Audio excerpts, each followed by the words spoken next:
نحمده ونصلي ونسلم على رسوله الكريم أما بعد فأعوذ بالله من الشيطان الرجيم بسم الله الرحمن الرحيم والسابقون الأولون من المهاجرين والأنصار والذين اتبعوهم بإحسان رضي الله عنهم ورضوا عنه وقال الله تعالى يا أيها الذين آمنوا إذا ناجيتم الرسول فقدموا بين يدي نجواكم صدقة ذلك خير لكم وأطهر فإن لم تجدوا فإن الله غفور رحيم وقال رسول الله صلى الله عليه وسلم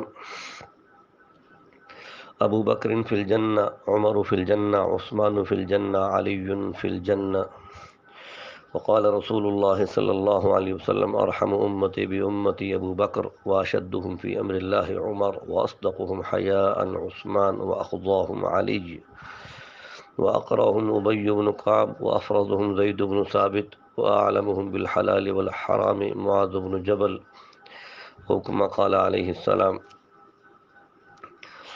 محترم سامعین، 21 رمضان المبارک سن 40 ہجری کو سیدنا علی المرتضیٰ خلیفہ راشد مسلمانوں کے عظیم چوتھے خلیفہ ان کی شہادت پیش آئی۔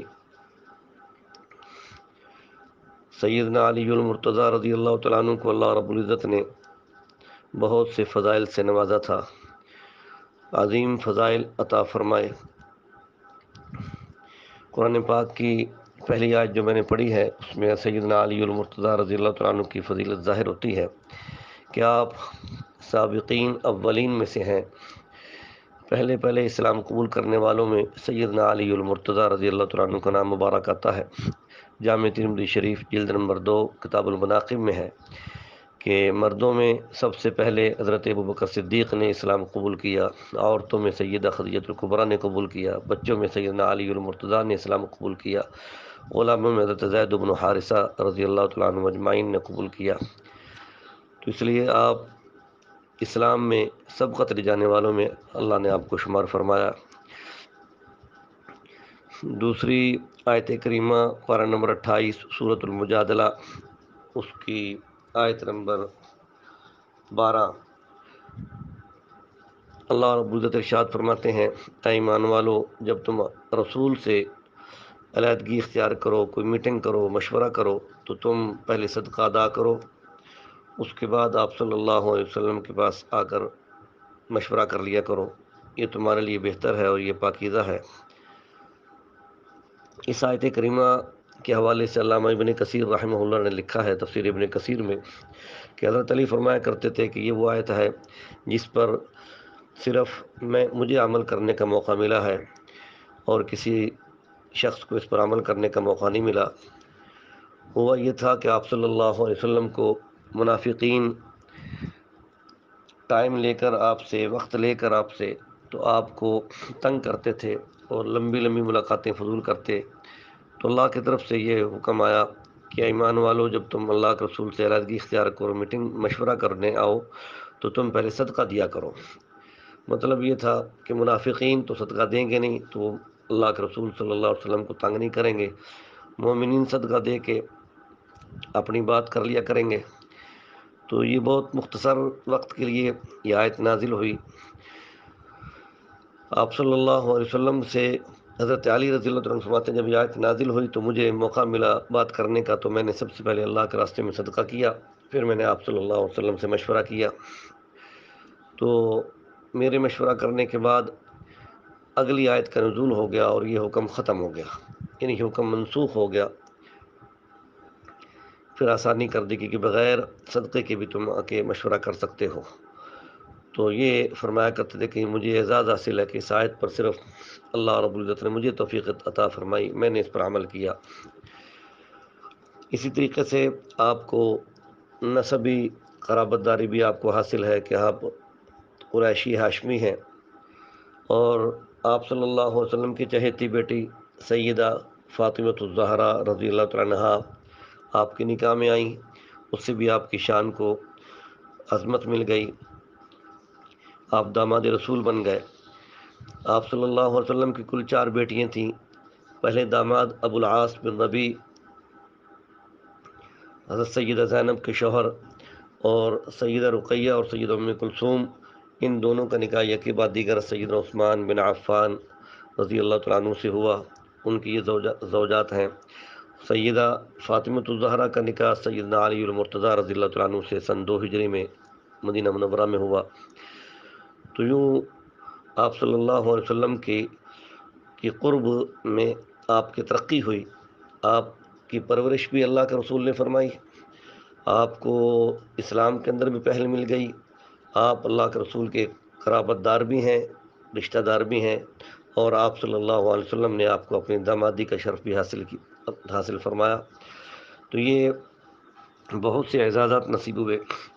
اور جنگ بدر، جب آپ صلی اللہ علیہ وسلم جنگ بدر کے لیے نکلے تھے تو وہاں پہنچے تو وہاں عتبہ، شیبہ اور عتبہ کا بیٹا ولید سب سے پہلے جنگ شروع ہونے سے پہلے یہ تینوں نکلے، اور عتبہ نے حلم مبارز کی آواز لگا کر جب کہا کہ کون ہے وہ ہے ہمارا مقابل، تو 3 صحابی نکلے، ایک حضرت عوف، دوسرے حضرت معوذ، اور تیسرے حضرت عبداللہ ابن رواحہ، یہ تینوں انصار مدینہ میں سے تھے۔ تو عتبہ نے سوال کیا کہ تم لوگ کون ہو؟ تو انہوں نے کہا کہ نحن رہط من الانصار، ہم انصار کے گروہ میں سے ہیں۔ فما ما بکم من حاجہ، کہ ہم تم سے کوئی حاجت نہیں ہے، تم ہمارے مد مقابل نہیں، تم چلے جاؤ، ہمارے مد مقابل آنے چاہیے۔ تو آپ صلی اللہ علیہ وسلم نے ان 3 کفار مکہ کے مقابلہ میں جن کا انتخاب کیا، ان میں بھی سیدنا علی المرتضیٰ رضی اللہ تعالیٰ عنہ کو رکھا۔ آپ صلی اللہ علیہ وسلم نے سیدنا علی المرتضیٰ رضی اللہ تعالیٰ عنہ اور حضرت عبیدہ بن حارث رضی اللہ تعالیٰ عنہ، ان حضرات کا انتخاب کیا، اور اس موقع پر 3 حضرات کیونکہ ادھر سے مد مقابل تھے، تو 3 حضرات ہی ادھر سے آپ صلی اللہ علیہ وسلم نے ان کے لیے چنے۔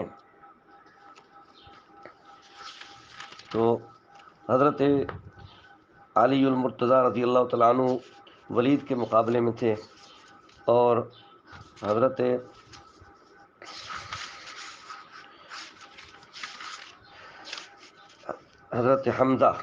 حمزہ کو بھی چنا ساتھ۔ تو حضرت حمزہ، حضرت علی، حضرت عبیدہ بن حارث۔ تو حضرت عبیدہ عتبہ کے مقابلے میں نکلے، حضرت حمزہ شیبہ کے مقابلے میں نکلے، حضرت علی ولید کے مقابلے میں نکلے۔ تو حضرت علی رضی اللہ تعالیٰ عنہ اور حضرت حمزہ نے تو اپنے دشمنوں کا کام تمام کر دیا، قتل کر دیا ان کو۔ حضرت عبیدہ جو تھے انہوں نے دوسرا عتبہ کو زخمی کیا، اور عتبہ نے ان کو زخمی کر دیا۔ حضرت علی جب فارغ ہوئے، حضرت حمزہ بھی فارغ ہوئے، تو ان دونوں نے مل کر عتبہ کو قتل کر دیا۔ حضرت عبیدہ کو زخمی تھے، ان کو اٹھا کر آپ صلی اللہ علیہ وسلم کی خدمت میں لائے۔ تو بتانا یہ تھا کہ جب پہلوانی کا معاملہ آیا تو اس وقت بھی آپ صلی اللہ علیہ وسلم نے صحابہ میں حضرت علی کا انتخاب کیا، اور عرب کے مشہور صحابہ میں جو 3 پہلوان تھے، حضرت حمزہ، حضرت عبیدہ، حضرت علی، ان کو مد مقابل قرار دیا۔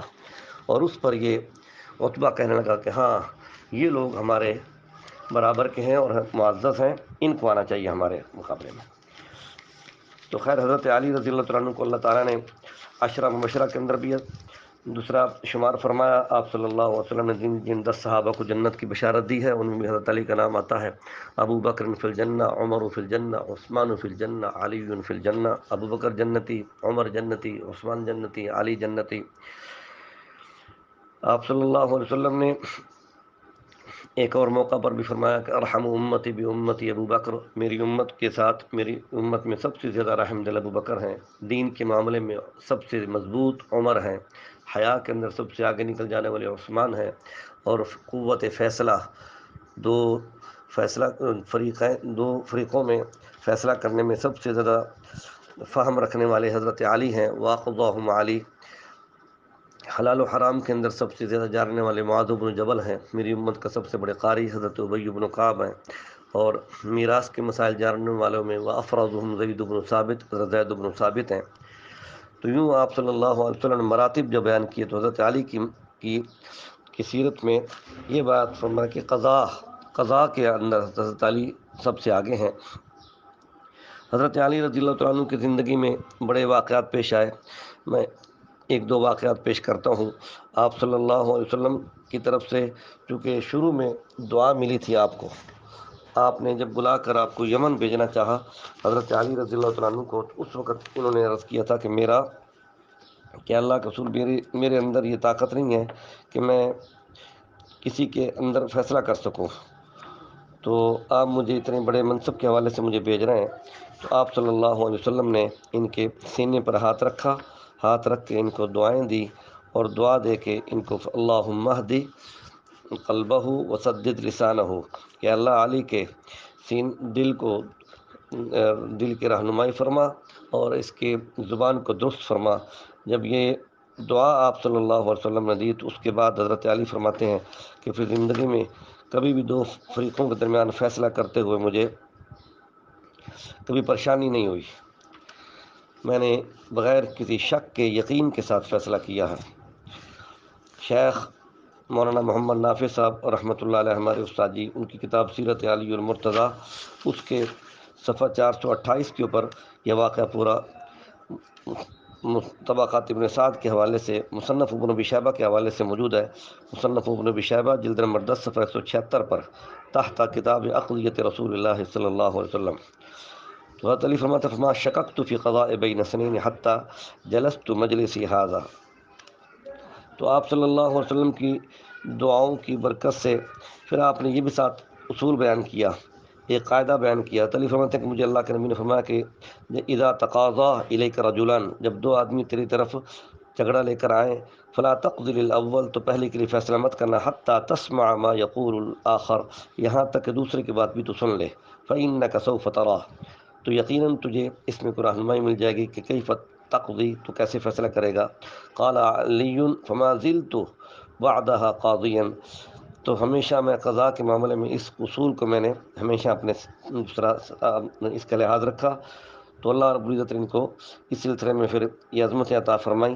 یہ بھی مصنف ابن ابی شیبہ کے طرف واقعہ موجود ہے کہ آپ صلی اللہ علیہ وسلم نے قضاء کے اندر حضرت علی کو دعائیں بھی دیں اور آپ کو اصول بھی بیان کیے۔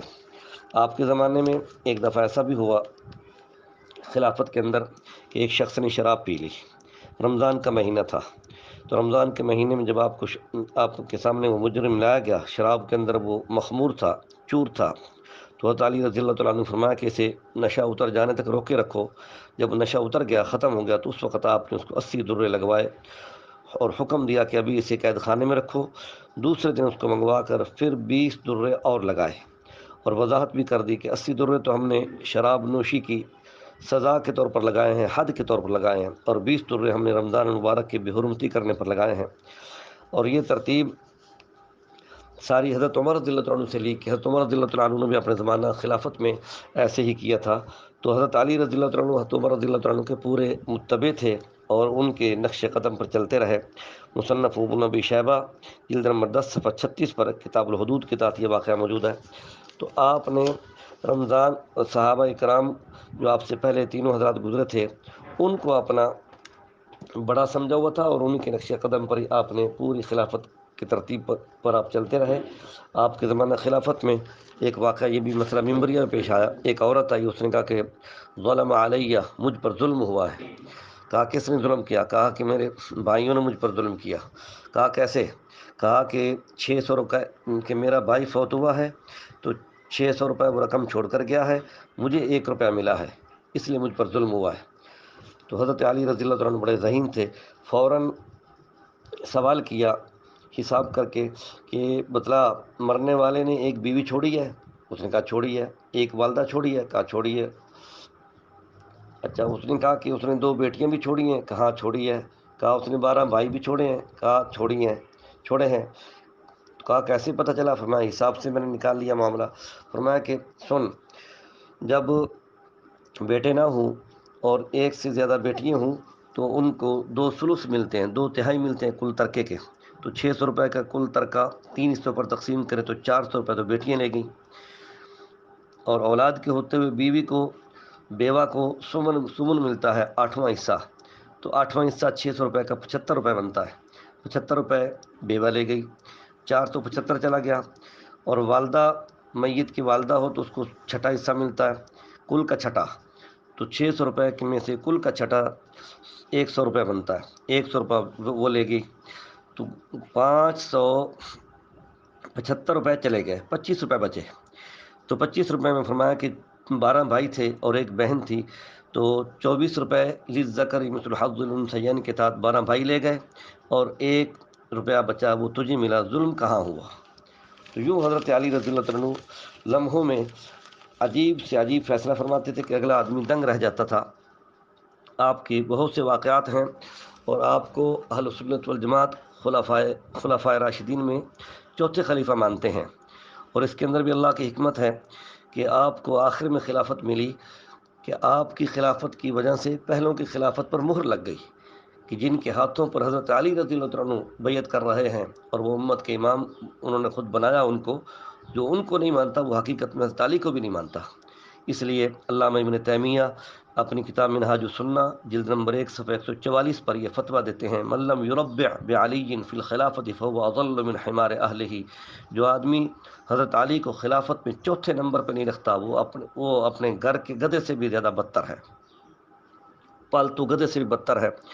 اس لیے اہل سنت والجماعت کا عقیدہ ہے کہ خلیفہ بلا فصل خلیفۃ الرسول، رسول اللہ کے خلیفہ حضرت صدیق اکبر رضی اللہ تعالیٰ عنہ ہیں، ابوبکر صدیق ہیں، دوسرے نمبر پہ حضرت عمر ہیں، تیسرے پہ حضرت عثمان غنی ہیں، چوتھے پہ حضرت علی المرتضیٰ ہیں، اور یہ سب جنتی ہیں، سب صحابہ جنتی ہیں۔ اللہ ہمیں ان کے نقش قدم پہ چلائے۔ السلام علیکم ورحمۃ اللہ۔